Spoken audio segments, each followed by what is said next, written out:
O texto é Isaías 63, de 1 a 6. Tá bom? E o tema, a gente tá vendo? A gente termina, olha só, a gente termina esse tema, esse grande tema, a vinda do conquistador ungido, agora, lá no versículo 6 desse capítulo que nós veremos hoje. Ok? Então nós estamos desde 59:14 tratando desse tema aqui, que o povo de Deus se encontrava em aperto, o povo de Deus não tinha salvação, então o que Deus fez? A Bíblia mesmo, ele usa esse termo, né? Deus, ele então preparou o braço dele para agir em prol do seu povo. Então, e o braço do Senhor é o ungido do Senhor. Isso aqui é importante. O braço de Deus é o próprio servo ungido dele, que vai salvar Israel, ok? Então, é salvar Israel, né? O Israel espiritual. O Israel que é o seu povo, a igreja do Senhor, tanto do Antigo quanto do Novo Testamento. Então, nós vamos terminar esse grande bloco aí hoje, tá? Com a leitura e estudo de Isaías 63, 1, 6. Então, veja só, meus irmãos, que solene texto esse é de Isaías 63, de 1 a 6. Acompanhe comigo, eu farei a leitura. Os irmãos, prestem atenção aí, por favor. Olha só. Quem é este que vem de Edom, de Bosra, com vestes de vivas cores, que é glorioso em sua vestidura, que marcha na plenitude da sua força? Sou eu que falo em justiça, poderoso para salvar. Por que está vermelho o traje e as tuas vestes, como as daquele que pisa uvas no lagar? O lagar eu o pisei sozinho, e dos povos nenhum homem se achava comigo. Pisei as uvas na minha ira, no meu furor as esmaguei, e o seu sangue me salpicou as vestes, e me manchou o traje todo, porque o dia da vingança me estava no coração, e o ano dos meus redimidos é chegado. Olhei e não havia quem me ajudasse, e admirei-me de não haver quem me sustivesse, pelo que o meu próprio braço me trouxe a salvação, e o meu furor me susteve. Na minha ira pisei os povos, no meu furor embriaguei-os, derramando por terra o seu sangue. Nós oramos ao Senhor que nos fale por esse texto. Então nós começamos a nossa exposição aqui do nosso estudo, que começa sempre, né, com uma introdução ao capítulo ou trecho que nós lemos. O ungido de Deus vem para cumprir com o ministério de consolo e salvação. Isso nós vimos lá no capítulo 61. Olha só. O Espírito do Senhor Deus está sobre mim, porque o Senhor me ungiu para pregar boas novas aos quebrantados e enviou-me a curar os quebrantados de coração e a proclamar libertação aos cativos e pôr em liberdade os algemados. Estão vendo? O ungido de Deus, ele tem um ministério de consolo e salvação, ok? Agora, nesse trecho que nós lemos, o ministério da vingança é o foco. O ungido do Senhor tem um ministério de consolo, de libertação para com o seu povo. Ao mesmo tempo, ele tem um ministério de vingança para os inimigos. Esse ministério de vingança já fora mencionado anteriormente no próprio capítulo que fala sobre o ministério de consolo e salvação. Olha aí, novamente, capítulo 61, olha só, versículo de número 2. A apregoar o ano aceitável do Senhor e o quê? O dia da vingança está escrito aí, ok? Então, no texto que fala de salvação, de libertação, fala também de vingança. Ok? O ministério do servo é o ministério de consolo, mas é o ministério de vingança também. O Senhor Deus vestiria o seu ungido servo para essa missão. Olha o versículo 10 do capítulo 61. Regozijar-me-ei muito no Senhor, diz o servo, né? A minha alma se alegra no meu Deus, porque me cobriu de vestes de salvação e me envolveu com um manto de justiça. Então, esse servo está sendo preparado pelo Senhor para entrar em ação, para cumprir com o seu ministério, certo? O Novo Testamento ratifica esse ministério quando nos fala da ira do Cordeiro e também nos fala no lagar da ira de Deus. Então veja, meus irmãos, esse ministério de vingança do servo de Yahvé, e vocês se lembram que quando nós falamos de servo de Yahvé, nós estamos falando do Senhor Jesus Cristo, ok? Isso não pode nunca escapar de nós. Este servo aqui, que vai executar a vingança de Deus contra os povos, é Jesus Cristo, ok? Veja, esse ministério de vingança de Jesus Cristo não é algo só do Antigo Testamento, é do Novo também. Vamos dar uma olhadinha em Apocalipse 6, abra lá no final da sua Bíblia, mantendo o livro de Isaías aberto aí, para a gente voltar a ele mais rápido, ou mais rapidamente. Apocalipse 6, versículos de número 15 a 17. Alguém lê, por favor, aí, irmãos, por favor. Bem alto, por favor. Os reis da terra, os grandes, comandantes, os ricos, os poderosos e todo escravo e todo livre se esconderam nas cavernas e nos penhascos dos montes, e disseram aos montes e aos rochedos: caí sobre nós e escondei-nos da face daquele que se assenta no trono e da ira do Cordeiro, porque chegou o grande dia da ira dele. Está vendo? Quem pode dizer, quem é que pode suster? Perfeito. Quem pode manter-se de pé no dia da ira do Cordeiro? Está vendo, irmãos? Nós sabemos que o Cordeiro é Jesus Cristo, da mesma forma que o servo de Isaías é o Senhor Jesus Cristo. E ele traz ira, ele vem com ira no grande dia contra os seus inimigos. Não é uma coisa só do Antigo Testamento. É do Novo também. Tanto que vocês veem que no final, no dia escatológico, ele virá com ira. E os homens dirão: caí os montes sobre nós, ou caiam os montes sobre nós, e nos livre da ira do Cordeiro. Ok? Agora veja o capítulo 14 de Apocalipse. Veja que a ideia de lagar, também, onde as uvas são pisadas como um símbolo do esmagamento dos inimigos de Deus, também é uma coisa do Novo Testamento.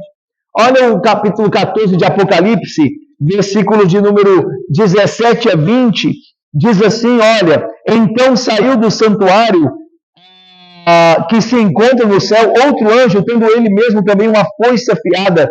Saiu ainda do altar outro anjo, aquele que tem autoridade sobre o fogo, e falou em grande voz ao que tinha a foice afiada, dizendo: toma tua foice afiada e ajunta os cachos da videira da terra, porque as suas uvas estão amadurecidas. Então o anjo passou a sua foice na terra e vindimou, colheu a videira da terra e lançou-a no grande lagar da cólera, que é a ira de Deus.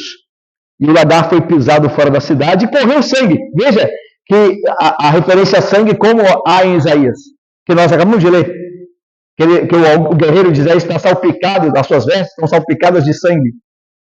E aqui também. E correu o sangue do lagar até os freios dos cavalos, numa extensão de 1.600 estádios. Então veja, a ira do Cordeiro, ou a vingança do servo de Yahvé, não é um assunto só do Velho Testamento. É do Novo também. Ok? Porque é o mesmo Deus. É o mesmo Deus bondoso e vingativo. É o mesmo Deus misericordioso e severo. Lembra que Paulo vai dizer: vocês devem considerar a bondade de Deus e a sua severidade. Vocês devem considerar as duas coisas acerca de Deus. Nem só uma, nem só outra. Mas Deus como Ele é, de fato. Então, não devemos, irmãos, recuar diante desse quadro. Às vezes esse quadro ele pode ser ofensivo para alguns. Essa ideia de um Deus de vingança. Mas nós não devemos recuar diante deste quadro. Porque ele faz parte da palavra inspirada e verdadeira de Deus. Está aqui na Bíblia. Que Deus é um Deus de vingança, um Deus de ira. Ok? Nós muitas vezes nada sabemos das emoções apropriadas para a santidade absoluta, justa, merecida e apropriada que Deus terá para aqueles que desonram a Ele e vivem para se opor a Ele. Nós muitas vezes nada sabemos disso. O que Deus sente, a indignação que Deus sente todo dia com os pecados dos homens contra Ele, da oposição, da zombaria, do desprezo, da transgressão. todo o dia. Então, nós devemos ter muito cuidado ao invés de nós rapidamente rejeitarmos a ideia de ira de Deus e pensar em como Deus é afrontado, a sua santidade é de fato ofendida pelos pecados dos rebeldes ímpios. Então, isso está muito aquém de nós. Se nós, veja bem, se nós nos iramos quando alguém nos ofende, e nós somos pecadores, nós nos iramos quando as pessoas nos ofendem. Quanto Deus é mais digno de ira quando a sua santidade é ofendida?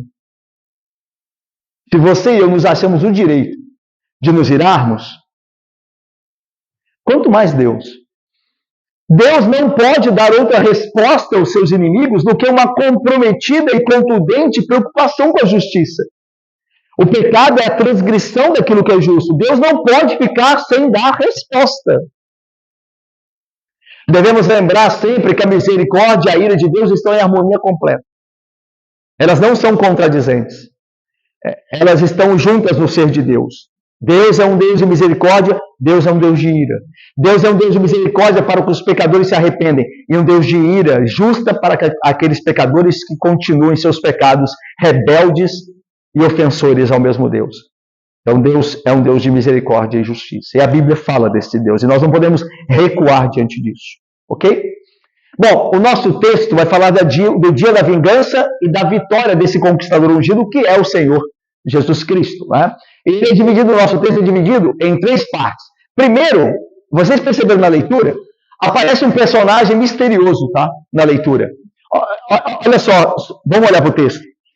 A ideia de que existem vigias numa torre e está se aproximando alguém daquela fortaleza guardada, daquela cidade que é Jerusalém. Lembram-se que a cidade estava sendo construída? Lembram-se? Aqui Isaías, a cidade está sendo construída, tudo mais. E os vigias estão perguntando: quem é este que vem marchando na plenitude da sua força, vem de Edom e de Bosra? Então, a ideia é de que existe um personagem aparecendo e ele é a princípio misterioso, porque os vigias estão perguntando: quem que é este? Depois, as vestes desse personagem, são descritas com, a veste melhor, é descrita com mais detalhe explicada, porque diz aqui, ele tem a veste em vivas cores, e depois quanto mais esse personagem misterioso vai se achegando perto dos vigias, dos atalaias, eles vão vendo que, na verdade, a cor que toma a veste da roupa ou do traje dele é vermelho.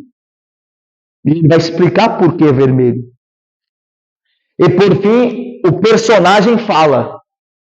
Esse personagem misterioso se revela. E ele conta a ocasião que fez com que ele estivesse respingado ou salpicado de sangue. E como ele fez isso, o que fez sozinho, sem que ninguém estivesse com ele. E por fim, a sua obra completa, terminada, que o Senhor lhe deu para fazer. Então, é fácil de entender o texto. Um personagem misterioso está se achegando, os atalaias estão olhando ele vir, perguntam quem é, ele vai responder quem ele é, o que ele fez, por que ele fez e como fez. Ok? Então vamos lá, então, no primeiro ponto nosso aqui, é o versículo 1. Olha aí o versículo 1.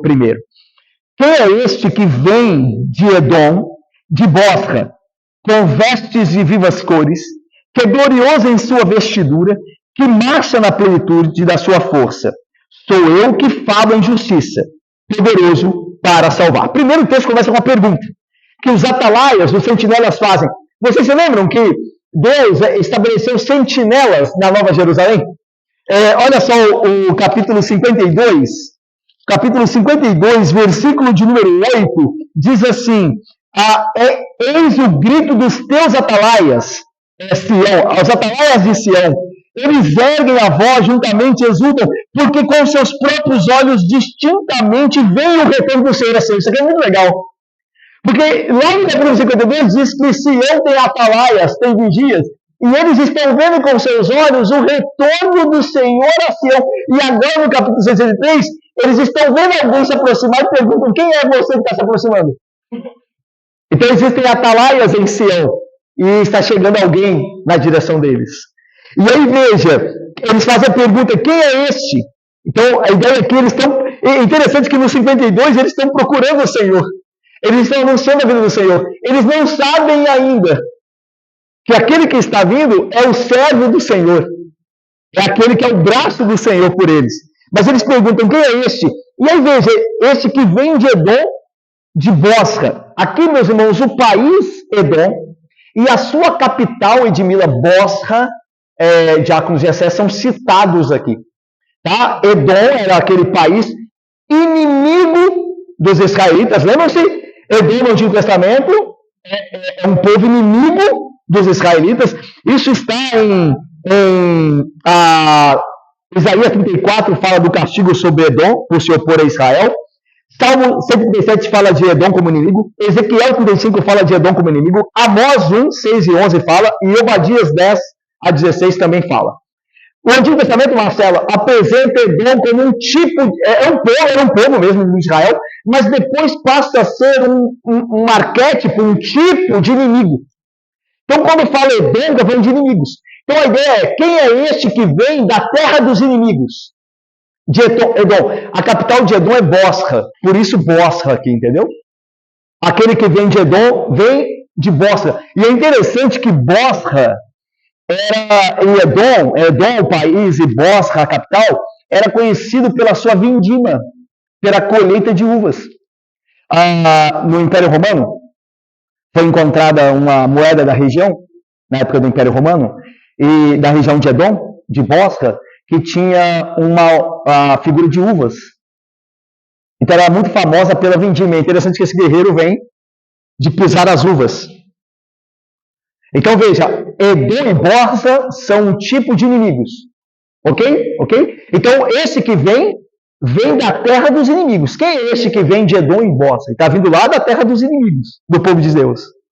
Ok? Aí veja, a veste dele tem vivas cores. E é interessante que eles vêm de longe. Aqui não é a ideia de que tem várias cores. A ideia é que a cor que toma a veste dele, ou o traje dele, é uma cor vibrante. Daí a ideia de vivas cores. A veste dele tem os trajes, ou o traje tem vivas cores.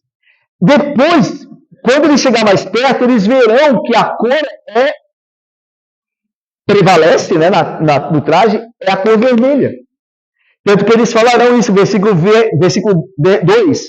Por que está vermelho o traje? Então, de longe, eles não definiram muito bem a cor, mas sabiam que era uma cor vívida. Quanto mais perto ele chega, melhor a definição. Aí ele chega e diz: por que está vermelho o seu traje? Ok? E aí diz: e esse guerreiro, ele vem de Bosra, ele vem da terra dos inimigos, de Edom, ele vem com a veste em vivas cores, e é glorioso em sua vestidura.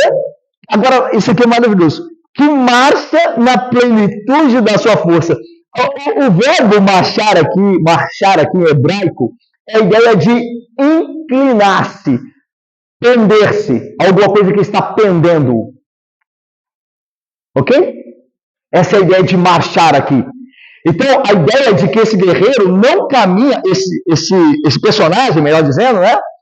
Ele não caminha cansado, ele caminha como quem está pendendo para frente. Alguém que está cheio de força, alguém que vai fazer, que veio de algo, que obrigou a ter força, mas que a força dele não se exauriu, tanto que ele vem pendendo para frente.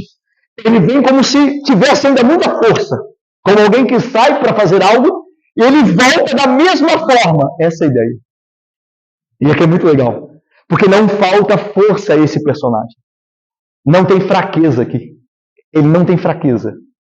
Ok? Então veja, agora o personagem responde. Agora aquele que está vindo lá de Edom, lá de Bosra, que tem a sua veste em vivas cores, que marcha pendendo para frente com força, ele vai falar agora. Olha o que ele diz. Sou eu que falo em justiça, poderoso para salvar. Então ele se identifica agora.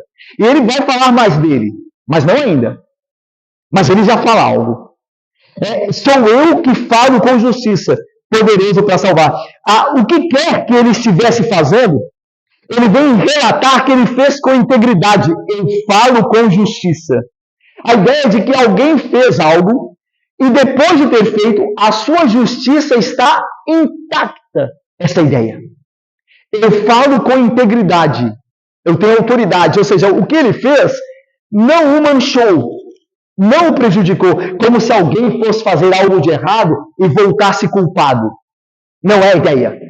Ele é justo no que fez e ele volta para falar: sou eu que falo com justiça.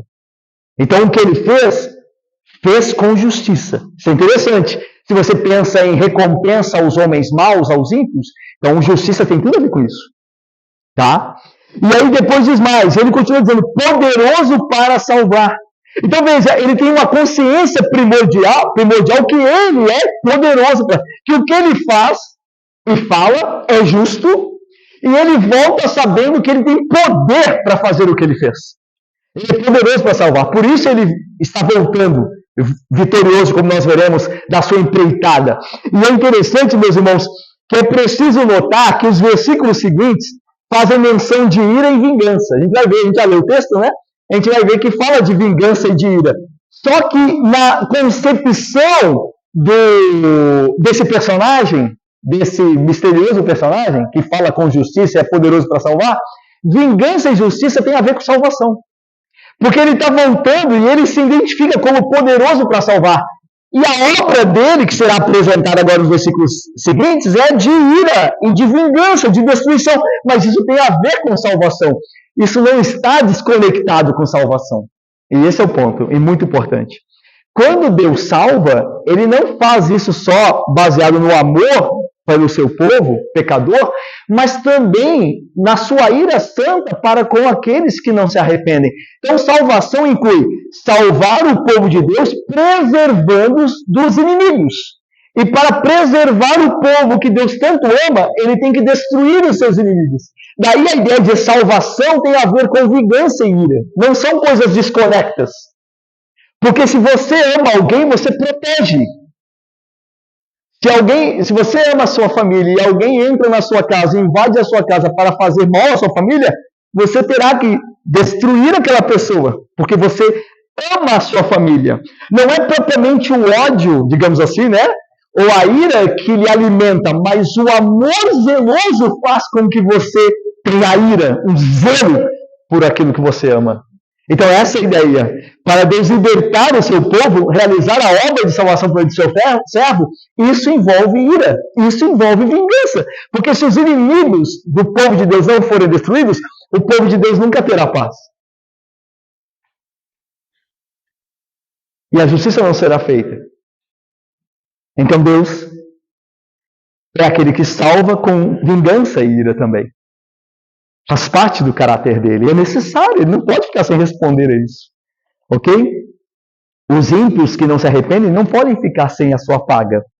Mas vamos lá. Agora na parte segunda, que é do versículo 2 e 3, o Atalaia fala de novo. E a veste do guerreiro, desse personagem que nós vamos ver que é um guerreiro, né, é descrita com mais precisão. Olha aí. O Atalaia falando de novo. Por que está vermelho o traje? E as tuas vestes como as daquele que pisa uvas no lagar? Então, novamente o Atalaia fala, uma vez que esse personagem chegou mais próximo, esse que fala com justiça, que vem de Edom, de Bosra, que é poderoso para salvar, que tem as suas vestes vivas, né, em cores. Agora ele chega mais próximo, então o Atalaia vê ele melhor. Aquele que está vigiando, vê a chegada dele de uma forma mais exata. E aí ele pergunta ao Atalaia, por que está vermelho o teu traje, né, o traje, e as tuas vestes como as daquele que pisa uvas no lagar? Então aqui a ideia, meus irmãos, é que o Atalaia está perguntando, como é que você pode explicar a sua roupa tingida de vermelho? Você veio de um lagar?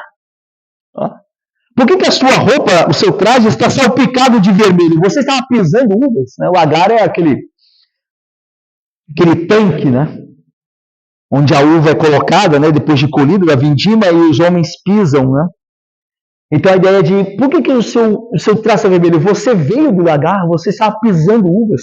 E é interessante que esse personagem misterioso, né, aqui, a gente sabe que é o Senhor Jesus Cristo, ele responde comprando a ideia da metáfora do lagar. Ele vai comprar essa ideia, ele vai falar assim, eu vim do lagar, eu estava pisando uva. E depois, no versículo 6, ele vai dizer o que eram essas uvas. Que não eram propriamente uvas, eram os povos que ele estava pisoteando, que ele estava destruindo. Mas ele, a princípio, compra essa metáfora. Ele diz, é verdade, eu vim de um lagar. Olha só como ele faz isso. O lagar, né, aquele tanque de prensar uvas, eu pisei sozinho. Está vendo como ele compra? Ele compra a ideia. Ele está comprando a metáfora. O lagar, eu pisei sozinho. E dos povos, nenhum homem se achava comigo. Irmãos, agora a gente conhece um pouco mais esse personagem misterioso, porque agora nós sabemos que o que ele fez sozinho. E essa ideia, essa realidade, é muito importante. A ideia de que esse que vem de Edom, o que ele fez lá, o que fez com que suas vestes estivessem manchadas, ele fez sem a ajuda de ninguém. Ele fez sozinho. A sua solidão aqui é enfatizada. E no versículo 5 também será. Por isso é um aspecto muito importante do texto, a solidão desse personagem. Porque no versículo 5 ele fala de novo da solidão. Quer ver o versículo 5? Olhei e não havia quem me ajudasse. Admirei-me de não haver quem me sustivesse. Está vendo? Então esse é um aspecto muito importante para o texto. A solidão desse que fala. Desse que é poderoso para salvar. Quem que é esse? Poderoso para salvar. Nós sabemos uma coisa, dentre algumas que já foram ditas aqui. Ele faz isso sozinho. A obra que ele faz sozinho. Ele não precisa de ajuda de ninguém. Não havia ninguém qualificado para ajudá-lo. Essa é a ideia. Então, olha só. A obra inteira de vingança e julgamento, como a de salvação, é só dele. É interessante que nós sabemos que fala do Senhor Jesus Cristo. É o Senhor Jesus Cristo aqui. E a ideia é que ele não só salva sozinho, mas ele destrói os inimigos dele e do seu povo sozinho também. Ele é poderoso para fazer tudo sozinho. É por isso que a glória será só dele. É por isso que naquele dia, quando ele vier dos altos, nas nuvens dos céus, então só ele será glorificado. Porque ele fez tudo sozinho. Lá em Isaías 53 fala do servo sofredor que sozinho entregou a sua vida. Lembra? E Deus fez cair sobre ele o pecado de todos nós. Nós não ajudamos a ele. Pelo contrário, o pecado de todos nós caíram sobre ele. E agora ele destrói, ele salva sozinho. E agora ele destrói os inimigos sozinho.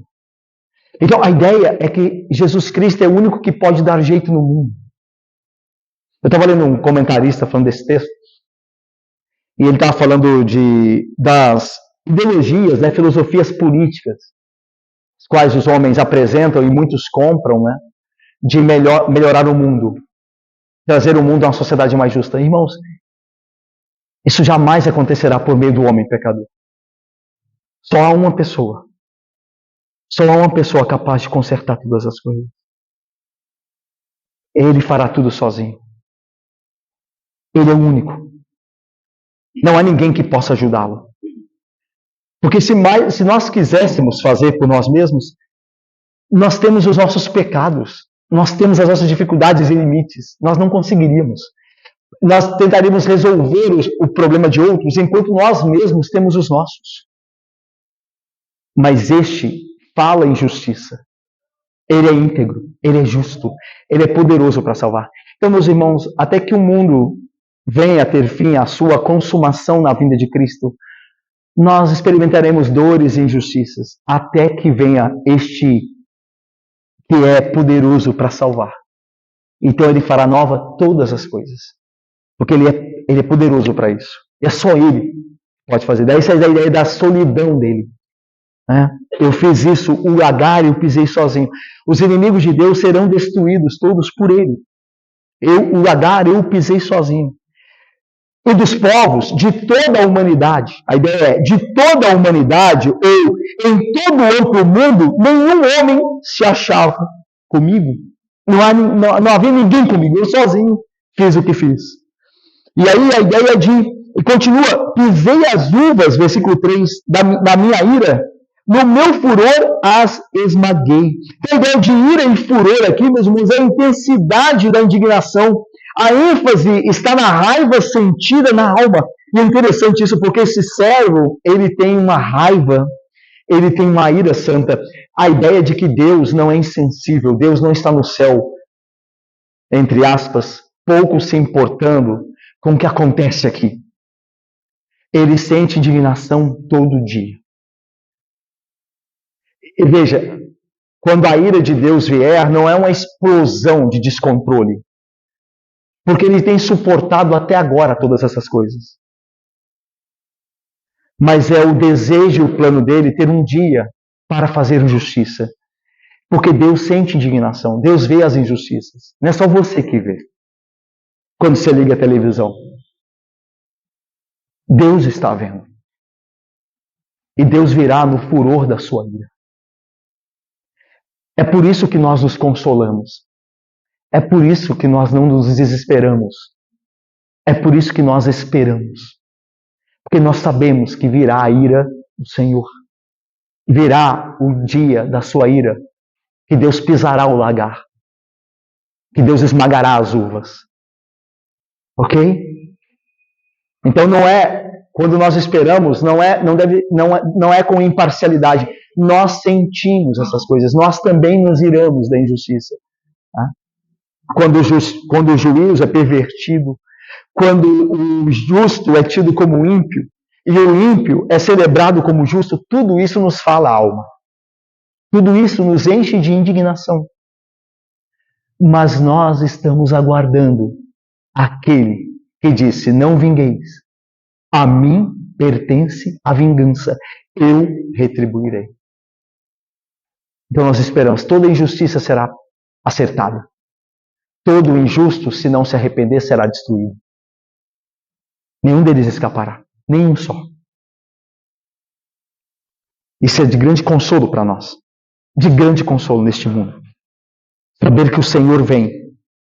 O Senhor Jesus vem para destruir aqueles que oprimem o justo. Ele vem cheio de ira. Olha o texto. Olha esse texto. Eu não quero atrapalhar a ira dele. Olha esse texto. No meu furor as esmaguei. Na minha ira eu fiz isso. E o seu sangue me salpicou as vestes. E me manchou o traje todo. Ele está explicando por que, lembra a pergunta? Por que seu traje está manchado de vermelho? Aí ele diz, porque no meu furor, na minha ira, eu pisei as uvas. E elas salpicaram na minha veste. Irmãos, Deus não deve ser entendido como alguém vingativo, no sentido de alguém raivoso, alguém sem controle, ok? Deus, disse um teólogo, é um pai cujos filhos têm abusado. Deus, melhor, é um pai cujos filhos têm sido abusados e mutilados. Ok? Deus é um pai cujos filhos têm sido abusados e mutilados. Imagina você como pai ver o seu filho sendo abusado e mutilado. Deus é um pai que vê o seu povo ser abusado e mutilado. Deus é um rei cujos súditos que deveriam obedecê-lo têm se revoltado e tentado usurpar o trono dele. Deus é o Criador cujas criaturas, ao invés de adorá-lo, têm pervertido a sua glória e adoraram as coisas que foram criadas. O que Deus fará nesse contexto? Deus não é um Deus caprichoso. Deus é um Deus ofendido na sua santidade. É um Deus contra quem os homens se opõem. Deus deixará? Ele não pode. Se ele é um Deus santo, ele não pode. Veja, veja o que diz Naum. O Senhor é Deus zeloso e vingador. Só para mostrar que essa ideia não é só de Isaías. O Senhor é Deus zeloso e vingador. O Senhor é vingador e cheio de ira. O Senhor toma vingança contra os seus adversários e reserva indignação para os seus inimigos. Naum, profeta Naum, capítulo 1, versículo 2. Em Abacuque, eu não vou ler, mas está aqui. Abacuque 3 vezes também fala da vingança da ira de Deus. Sofonias 1:18 também. Romanos 2:8 também. Apocalipse, como vimos também. Então, veja, essa é uma doutrina da ira, do furor de Deus que está em toda a Bíblia. E nós não podemos duvidar nem recuar diante disso. Porque Deus é assim também. Ele não é só ira, mas ele é também ira. E nós não podemos recuar. Está no texto. Então ele explica, né? O seu sangue me salpicou. O sangue das uvas que pisava me salpicou. As vestes, ele me manchou o traje todo. É interessante, né? Seria o traje branco, né? A pergunta, né? O Isaías não fala, né? Mas seria o traje deste branco, como puro ele é, como justo? O ungido não explica a sua ira, só descreve. Todavia, já nos foi dado o motivo, não é? Porque é interessante que em Isaías 59 diz assim, versículo 17 e 18: vestiu-se de justiça como de uma couraça e pôs o capacete da salvação na cabeça. Veja que é um guerreiro, né? Pôs sobre si a vestidura da vingança e se cobriu de zelo como de um manto. Está vendo o manto que foi manchado? Lá em Isaías 59, 17 e 18, quando fala do servo. Segundo as obras deles, assim retribuirá furor aos seus adversários e o devido aos seus inimigos. As terras do mar dar-lhes-á a paga. Isaías 59, 17 e 18. Para mostrar, irmãos, que essa é uma doutrina, não é só de um texto. Tá? Essa doutrina da vingança, da ira de Deus. É uma doutrina que perpassa toda a Bíblia e Isaías fala muito dela. Tá? O Senhor Jesus retribui os inimigos, os opressores do seu povo e todos os pecadores que não se arrependem no mundo todo. Ele fará isso, né?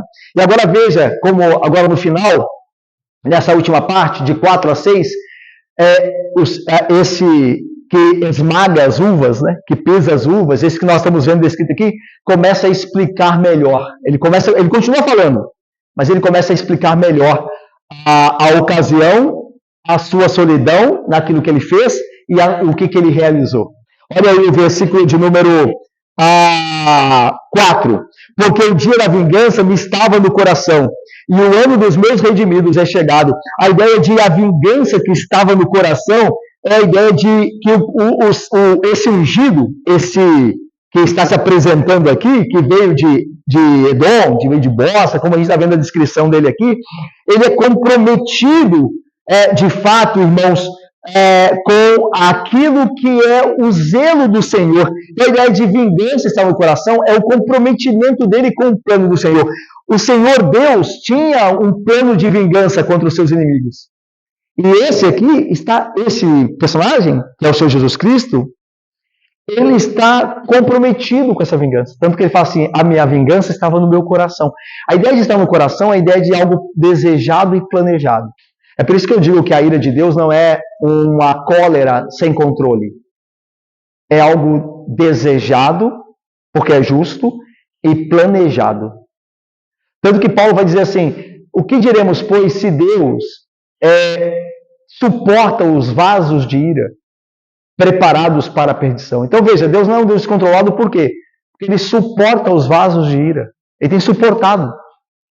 Os ímpios estão a zombar de Deus, estão a ofendê-lo, estão a se opor a ele, e Deus, na graça comum dele, dá comida a eles, dá prazeres, eles têm família, eles têm trabalho, eles têm carro. Eles não mereciam nada disso, eles mereciam a mão de Deus a destruí-los, e nós também merecíamos.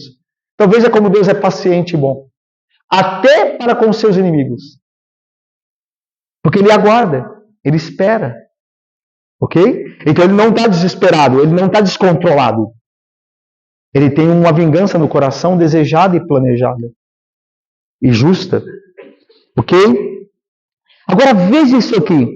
Porque o dia da vingança, diz o versículo 4, me estava no coração, e o ano dos meus redimidos é chegado. Então é interessante que Deus, esse personagem, né, que é o Senhor, o braço do Senhor, ele faz o que faz para a vingança, e para os seus redimidos. E agora, finalmente, os redimidos obterão aquilo a que foram chamados a esperar. Que é interessante, quando esse guerreiro que esmaga as uvas, né, que a gente está vendo aqui, o Jesus Cristo, quando o nosso Senhor, quando ele opera a vingança de Deus, ele está pensando nos redimidos dele. Ele está fazendo isso por amor ao seu povo. Lembra que a gente falou? Se os inimigos não forem destruídos, o povo de Deus nunca terá paz. Então ele faz o que faz por amar o seu povo. Porque o amor, meus irmãos, odeia a injustiça. O amor odeia o mal. O amor não se agrada da injustiça. Esse amor que o mundo fala de suportar a injustiça, de tolerar a injustiça, e chamar a injustiça de algo justo, não é o amor de Deus. O amor de Deus se ira, tem indignação contra o que é injusto, irmãos. E aqui a ideia é de que, por amor dos seus redimidos, ele está fazendo o que faz, que é destruir os ímpios, os inimigos do seu povo. Tanto que ele fala aqui, e o ano dos meus redimidos é chegado. Então, olha só, em Isaías 56, o Senhor Deus ordena ao seu povo que espere a salvação que está prestes a vir. Isaías 56, 1 diz assim: assim diz o Senhor, mantende o juízo e fazei justiça. Ou seja, meu povo, vivam em retidão, porque a minha salvação está prestes a vir, eu vou libertar vocês. E a minha justiça prestes a manifestar-se, ok? O povo de Deus é ordenado pelo próprio Deus a esperar a sua libertação, o seu livramento das injustiças as quais são cometidas contra ele, contra o povo de Deus. Deus fala, olha, mantém a justiça, mantendo a justiça, você deve viver. Façam o que é certo, porque a salvação de vocês está vindo, a libertação está vindo. E agora a ideia de que ele é chegado. Aqui é um texto que fala do futuro escatológico, quando Cristo destruir todos os seus inimigos. Quando o povo de Deus, nós aqui, igreja, fomos finalmente libertos de todos os inimigos. E aqui, obviamente, aqui não é só dos ímpios, é do diabo, da carne e dos ímpios que estão no mundo, que a Bíblia chama de mundo. Ele vai destruir todos esses inimigos. E nós estaremos para sempre livres, verdadeiramente. De fato. Tá? Então essa ideia, o ano dos meus redimidos é chegado. Então, irmãos, o motivo de Deus trazer a vingança sobre os inimigos é a redenção do seu povo. É a libertação do seu povo. É a interrupção do poder do pecado e do mal. Para que o povo dele possa ser posto em liberdade. Uma vez que agora sofrem por causa do mal e do pecado. Então Deus faz o que faz. Ele traz vingança pensando no seu povo. Pensando nos seus redimidos. Para libertá-los da opressão do mundo. Da opressão dos inimigos. Ok? Então essa é a ideia aqui. Agora veja, versículo 5. Novamente a solidão desse personagem, ela é ressaltada. Olha aí. Olhei e não havia quem me ajudasse. E admirei-me de não haver quem me sustivesse. Então a ideia aqui, meus irmãos, é que não havia ninguém suficientemente bom para ajudá-lo na obra dele. Ele fez sozinho. Nós já falamos isso, né? Que Cristo é todo poderoso para salvar. Por isso ele faz só. E nós somos pecadores. Por isso que nós não podemos sustê-lo. Por isso que nós não podemos ajudar. Nós temos que ser ajudados. Mas nós não podemos ajudar. A obra da redenção é só dele. Ele faz sozinho. Daí essa ideia de solidão de novo aqui. E não tinha ninguém para me suster, para me amparar. Ele fez tudo sozinho. Aí, veja só como isso é claro. Versículo 5, continuando. Pelo que o meu próprio braço me trouxe a salvação, e o meu furor me susteve. Aqui a ideia de novo do furor, né? O meu furor, aquele furor santo, contra os inimigos do Senhor, é que susteve esse personagem que é Cristo Jesus a fazer o que fez, para livrar o seu povo. Né? E agora veja o versículo 6 terminando. Agora ele vai abandonar a metáfora, né? Agora ele vai explicar que, na verdade, as uvas são os povos. E aquela cor no vestido, no traje dele, é o sangue dos povos. Olha aí. Vamos ver juntos? Terminando? Leamos juntos aí. Na minha ira pisei os povos. No meu furor embriaguei-os, derramando por terra. Então veja aí. Agora ele abandona a metáfora e finalmente explica o que ele fez. Lembra que lá no início ele comprou a metáfora do Agar, né? Eu pisei o Agar e as uvas, né, salpicaram o meu traje. Ele comprou essa metáfora, mas agora ele fala o que realmente aconteceu. Qual que foi a realização dele? O que ele fez? Ele diz, na minha ira pisei os povos. As uvas são os povos. E o que está manchando o traje dele é o sangue derramado. Então veja que a linguagem é forte, né? O ungido está mais uma vez assumindo aqui a tarefa do servo de Yahvé. Ele vai servir Yahvé executando a vingança de Deus. Ele está dando de beber o cálice da ira do Senhor aos inimigos. Lembram-se? O cálice no Antigo Testamento é cálice da ira. Então, a ideia de que Deus fará os povos beberem o cálice da ira todo. Olha só o que diz o texto de Isaías 51. Olha aí comigo. Isaías 51, versículo 17 primeiro. Diz assim, olha. Desperta, desperta, levanta-te, ó Jerusalém, que da mão do Senhor bebeste o cálice da sua ira, o cálice do atordoamento, e o esgotaste. Então tem um cálice da ira, certo? Agora veja o que acontece no versículo de 21 a 23. Porque agora ouve isto, ó tu, Jerusalém, que bebeste do cálice da ira do Senhor, tu que estás aflita e embriagada, mas não de vinho. Ou seja, o que for, você está abatida, embriagada, cambaleante da ira de Deus. A metáfora é o vinho, é o cálice do vinho. Mas na verdade beber foi da ira de Deus. Aí o versículo 22. Assim diz o teu Senhor teu Deus, que pleiteará a causa do seu povo. Eis que eu tomo da tua mão o cálice do atordoamento. Ou seja, o meu povo não vai sofrer mais. Ele não vai sofrer mais. O cálice da minha ira eu tomo de ti. Jamais beberá deles de novo. Ou seja, não haverá mais ira para vocês. Por quê? Porque a gente sabe que o Messias vai beber esse cálice por nós. Mas veja, ao mesmo tempo, olha o que Deus diz: poluei esse cálice da ira nas mãos dos que te atormentaram, aí os inimigos, que disseram à tua alma: abaixa-te, para que passemos sobre ti. E tu puseste as costas como chão e como rua para os transeuntes. Está vendo a ideia? Então Deus tira o cálice da ira, porque Deus castigou o seu povo, lembra? Deus castigou no Antigo Testamento várias vezes o seu povo por desobediência. Aí ele diz assim, mas eu não vou castigar mais vocês agora. Por quê? Porque o Messias vai pegar o cálice e beber. Lembra de Jesus Cristo? Afasta de mim esse cálice, se possível for, porque a ira que cairia sobre o povo de Deus vai cair sobre Cristo. Ele vai tomar o cálice para ele beber. Só que aí que está o ponto. Quem não crê em Cristo vai beber do cálice. Tem um cálice para cada um beber da ira de Deus. Se eu creio em Cristo, eu não beberei mais porque Cristo bebeu por mim. Mas se eu não creio nele, então eu vou beber. Então Deus vai fazer-me sorvê-lo até o fim, até as escórias. Essa é a ideia. Ou eu creio em Cristo, que tomou o cálice por mim, ou eu mesmo beberei o cálice da ira do Senhor. Essa é a ideia. Então é isso que ele está fazendo aqui. Quando ele fala, no meu furor embriaguei-os. Peguei o cálice da ira de Deus e fiz-os tomar até ficarem embriagados. A linguagem é forte, né? A linguagem que é o derramamento de sangue, no caso, da ressurreição, foi tão grande que os inimigos se afundaram e morreram por causa do sangue derramado deles na terra, diz o texto. Embriaguei-os, veja como no final do versículo 6, derramando por terra o seu sangue. Então veja que a ideia aqui é que não há volta para os inimigos. Esses que se mantiveram rebeldes ao Senhor serão destruídos sem retorno, sem esperança. Porque a ideia de sangue derramado no chão é um sangue que não volta mais. Não tem como você fazer voltar. Então, eu derramei o sangue deles na terra. Ou seja, eles estão para sempre destruídos. Então, ele está contando da realização. Olha aqui. Ele está falando do que ele fez. Eu destruí todos os inimigos de Deus e do seu povo. E eles jamais retornarão. Então, lembra o que haverá novo céu e nova terra? Não haverá mais pecado. Satanás estará para sempre destruído.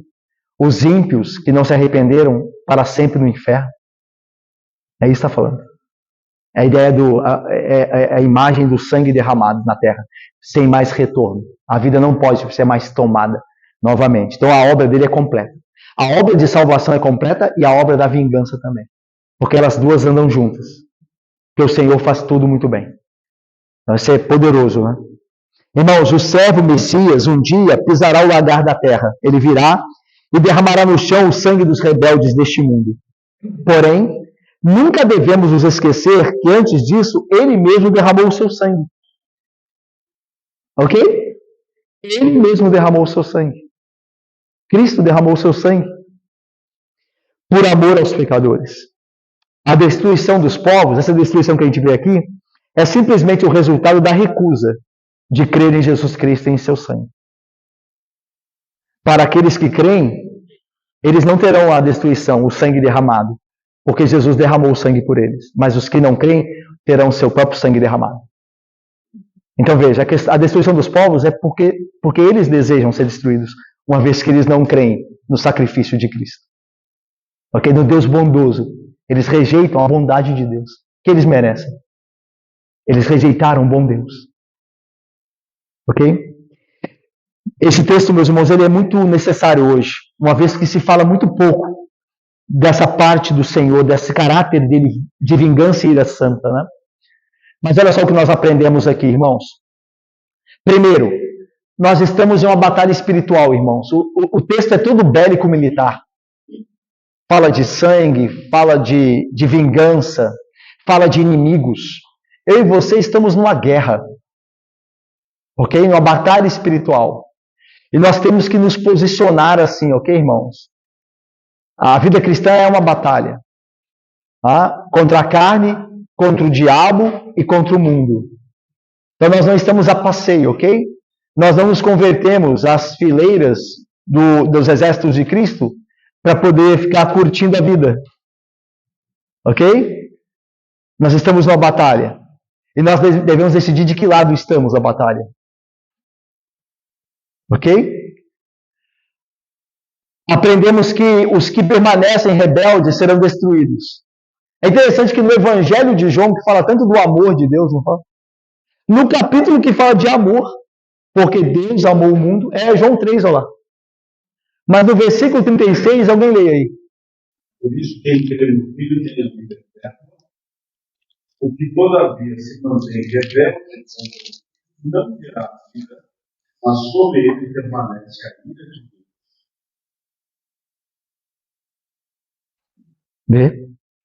Vê?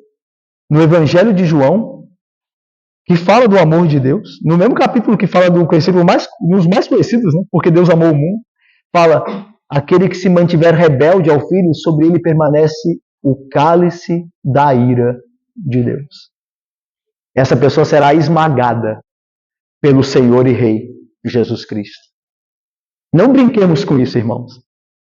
Não brinquemos com essas coisas. Elas são santas demais.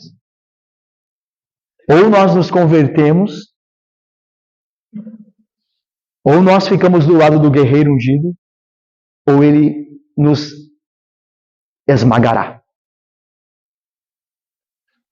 Não há outra opção. Ok? Nós aprendemos também que a salvação e vingança estão em harmonia na obra do Senhor. Para ele libertar o seu povo, para ele salvar o seu povo, ele tem que destruir aqueles que fizeram mal ao seu povo. Essas coisas não são contradizentes. Elas se completam. Ok? Aprendemos que glorioso conquistador ungido temos a nosso favor. O Senhor Jesus luta e vence a luta por nós. Irmãos, aqueles que nos oprimem, aqueles que nos fazem mal, os juízes da terra que corrompem a justiça, eles terão o acerto deles. O Senhor Jesus Cristo virá.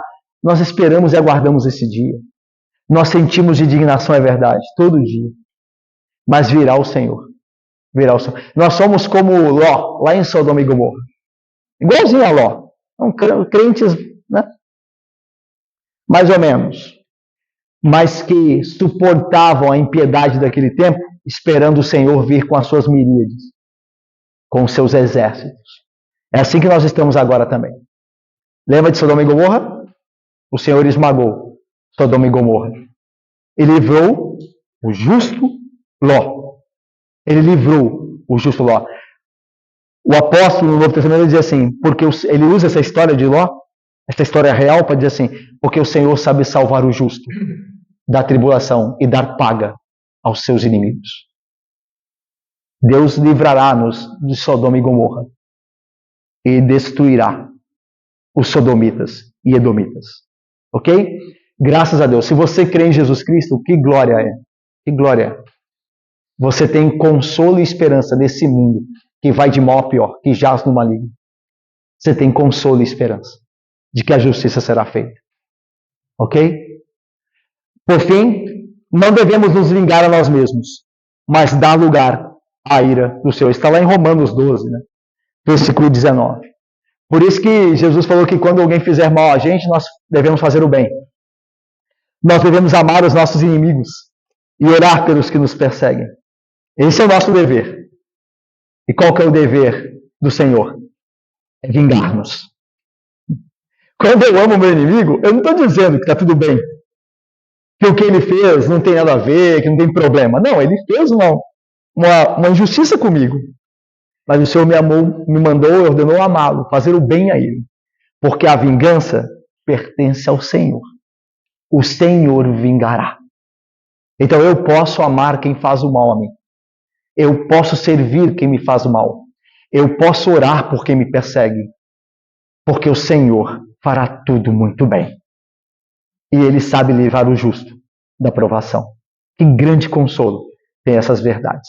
Que Deus abençoe. Amém, irmãos.